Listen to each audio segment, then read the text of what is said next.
Dear students, हम पढ़ रहे हैं कक्षा 7 हिंदी 7वां पाठ पापा खो गए। आप पाठ का नाम देख रहे होंगे तो आपको बड़ा ही आश्चर्य हो रहा होगा कि ये किस प्रकार का पाठ है। जितना इंटरेस्टिंग इस पाठ का नाम है उतना ही ये पूरा पाठ भी बहुत इंटरेस्टिंग है। आप पढ़ेंगे तो आपको मज़ा आएगा। असल में ये जो पाठ है ये एक नाटक है प्यारे बच्चों, जो मराठी भाषा में लिखा गया था। हम इसको यहाँ हिंदी में पढ़ रहे हैं।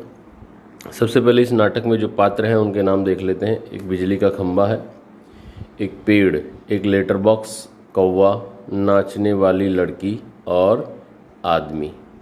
ये इस नाटक के पात्र हैं, अर्थात ये जो कैरेक्टर्स हैं ये हम लोग इनके बारे में इस पूरे पाठ में जानेंगे। तो दृश्य देखिए, दृश्य क्या है।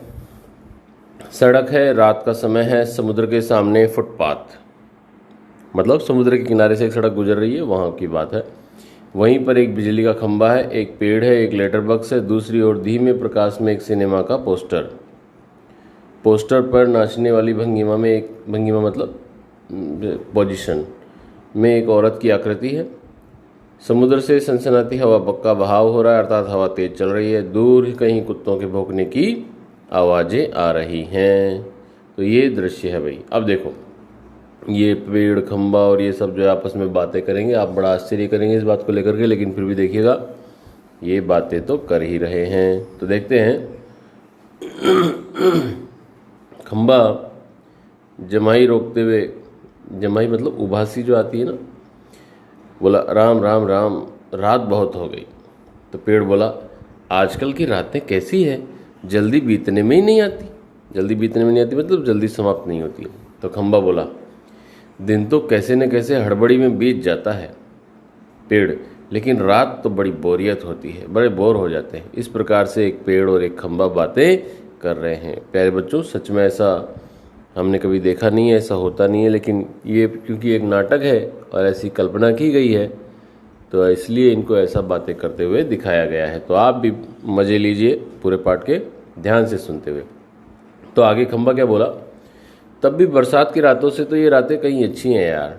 पेड़ राजा, बरसात की रातों में तो रात भर भीगते रहो, बादलों से आने वाले पानी की मार खाते रहो, तेज हवाओं में भी बल्ब को कसकर पकड़े रहो, बराबर एक टांग पर खड़े रहो, बिल्कुल अच्छा नहीं लगता। ऐसा पेड़ ने, खंबे ने रात जब बारिश आती है उसके बारे में कहा। उस वक्त लगता है इससे तो अच्छा था न होता बिजली के खंबे का जन्म। बल्ब फेंक तब दूर कहीं भाग जाने का जी होता। जी होता मतलब मन होता, इच्छा होती। ऐसा वो खंबा जो है वो पेड़ से कह रहा है। भाई ये खंबा जो है ये बिजली का खंबा है, इलेक्ट्रिसिटी पोल, आप जानते होंगे। आगे बढ़ते हम लोग। ये चित्र में आपको दिखाई दे रहा, आप देख पाएंगे। देखिए मैं दिखाता हूँ आपको। ये यहाँ पर है लेटर बॉक्स, ये पेड़ है, ये इसके पीछे कौवा है, ये एक बिजली का खंबा है और ये एक नाचने वाली लड़की का पोस्टर है। अब आप सभी को यहाँ दिखाई दे रहा है कि ये सभी बच्चे हैं, कैरेक्टर्स हैं। तो मैं बता चुका हूँ पहले कि ये असल में एक नाटक है और बच्चों ने इनका किरदार निभाया है, इनका रोल प्ले किया है। तो देखते हैं, आगे बढ़ेंगे। पेड़ बोला मुझ पर भी एक रात आसमान से गड़गड़ाती बिजली आकर पड़ी थी। अरे बाप रे, वो बिजली थी या आफत, याद आते ही अब भी दिल धक धक करने लगता है, अर्थात डर जाता हूँ। और बिजली जहाँ गिरी थी वहाँ खड्डा कितना गहरा पड़ गया था। खंबे महाराज, अब जब कभी बारिश होती है तो मुझे उस रात की याद हो आती है और अंग थर थर काँपने लगते हैं। ऐसा पेड़ ने खंबे से कहा। आगे देखिए खंबा फिर क्या कहेगा। मेरी तबीयत ही लोहे की है जो मैं बीमार नहीं पड़ता, वरना कोई भी इस तरह बारिश ठंडी धूप में खड़ा रहे तो जरूर बीमार पड़ जाए। पड़ जाएगा या नहीं, कितने दिन बीत गए, कितनी रातें, लेकिन मैं बराबर इसी तरह खड़ा हूँ, लंबी ठंडी सांस छोड़कर। इस तरह से छः चुंगी की ये नौकरी भी कोई नौकरी है, ऐसा एक खंबे ने कहा। खंबे ने कहा कि मैं लोहे का बना हुआ हूँ इसलिए मैं बीमार नहीं होता, वरना कोई भी बारिश में खड़ा हो तो बीमार हो ही जाएगा। तो पेड़ क्या बोला, अपने पत्तों का कोट पहनकर मुझे सर्दी बारिश या धूप में उतनी तकलीफ नहीं होती, तो भी तुमसे बहुत पहले का खड़ा हूँ मैं यहाँ, यहीं मेरा जन्म हुआ, इसी जगह। तब सब कुछ कितना अलग था यहाँ, ये वहाँ के वे सब ऊंचे ऊंचे घर नहीं थे तब, ये सड़क भी नहीं थी, वह सिनेमा का बड़ा सा पोस्टर, और उसमें नाचने वाली औरत भी तब नहीं थी। सिर्फ सामने का ये समुद्र था। बहुत अकेलापन महसूस होता था। तुम्हें जब यहाँ लाकर खड़ा किया गया तो सोचा चलो कोई साथी तो मिला, इतना ही सही। लेकिन वो भी कहाँ, तुम शुरू शुरू में मुझसे बोलने को ही तैयार नहीं थे। मैंने बहुत बार कोशिश की पर तुम्हारी अक्कड़ जहाँ थी वहीं कायम। बाद में मैंने भी सोच लिया कि इसकी नाक इतनी ऊंची है तो रहने दो। मैंने भी कभी आवाज़ नहीं लगाई। हाँ, अपना भी स्वभाव जरा ऐसा ही है। इस तरह से पेड़ ने खंबे से कहा। अर्थात पेड़ कह रहा है कि मेरा जन्म यहीं हुआ, बहुत पहले सिर्फ यहाँ समुद्र था और कुछ नहीं था। बाद में सड़कें बनी, बाद में लेटर बॉक्स आया, बाद में खंबा लगाया गया, बाद में पोस्टर लगाया गया। शुरू में मैं अकेला ही था, बहुत बोर होता था, अकेला महसूस करता था। तो खंबा क्या बोला, और एक दिन जब आंधी पानी में मैं बिल्कुल तुम्हारे ऊपर ही आ पड़ा। अर्थात तेज आंधी आई, बारिश आई तो खंबा आपने देखा होगा गिर जाता है कभी कभी। तो खंबा बोल रहा है कि एक दिन तो मैं तुम्हारे ऊपर गिर ही गया था। पेड़, बाप रे कैसा था वो आंधी पानी का तूफान। अब ऐसा वो डरते हुए कह रहा है। खंबा बोला, तुम खड़े थे इसलिए मैं कुछ संभल गया। हाँ, तुमने मुझे ऊपर का ऊपर झेल लिया, वह अच्छा हुआ। चाहे तुम खुद काफ़ी जख्मी हो गए, बाद में मेरा गरूर भी झड़ गया। गरूर मतलब घमंड, और अपनी दोस्ती हो गई। तो इस प्रकार से आपने देखा पेड़ और खंबे की दोस्ती किस तरह हुई। शुरू शुरू में जो खंबा था वो पेड़ से बात नहीं करता था, लेकिन एक बार तेज आंधी आई और खंबा गिर गया पेड़ के ऊपर। पेड़ ने उसको संभाल लिया। इस प्रकार से खंबे और पेड़ में दोस्ती हो गई। पेड़ बोला, हवा आज भी बहुत है। अर्थात हवा आज भी बहुत तेज चल रही है। दोनों चुप। हवा की आवाज़ें आ रही हैं, कुत्तों का भौंकना हो रहा है, पोस्टर पर बनी नाचने वाली औरत टेढ़ी हो जाती है, उसके घुंघरू बजते हैं, वह फिर पहले की तरह स्थिर हो जाती है। लेटर बॉक्स किसी दोहे का एक चरण गुनगुनाता है। दोहा हिंदी में एक प्रकार का छंद होता है जिसमें लिखा जाता है और फिर वो रुक जाता है। ये सब लोग वहाँ पर जो हैं वो क्या क्या कर रहे हैं वो दिखाया गया है। अब एक कौवा बोल रहा है। कौवा जो पेड़ के पीछे से है झांक कर बोला, कौन है जो रात के वक्त इतनी मीठी आवाज़ लगाकर मेरी नींद खराब करता है? जरा भर चैन नहीं है इन्हें। ऐसा कौवे ने कहा। आगे देखते हैं कौन आ गया भैया। लेटर बॉक्स बोला, मीठी आवाज़ में नहीं गाए तो क्या इस कौवे जैसी कर्कश काँव काँव करे? कहता है जरा भर भी चैन नहीं है। पेट में हाथ डालकर एक पत्र निकालता है और धीरे से जीभ को लगाकर खोलता है। उसमें से कागज़ निकालकर रोशनी में पढ़ने लगता है। ध्यान दीजिएगा, लेटर बॉक्स जो है वो स्वयं ही अपने अंदर से चिट्ठी निकालता है और उसको पढ़ता है। और आप सोचेंगे कि क्या सर ये भी संभव है क्या? भैया ये एक नाटक है और नाटक में हम कुछ भी दिखा सकते हैं, कल्पना की गई है, इसीलिए यहाँ पर ऐसा लेटर बॉक्स को लेटर पढ़ते हुए दिखाया गया है। आगे देखिए, यह किसकी चिट्ठी आकर पड़ी है? हेडमास्टर। ठीक है, क्या कहता है? श्रीमान श्रीयुत गोविंद राव जी, ओम आपका लड़का परीक्षित पढ़ाई में काफ़ी कमज़ोर है। क्लास में उसका ध्यान बिल्कुल पढ़ाई में नहीं रहता है।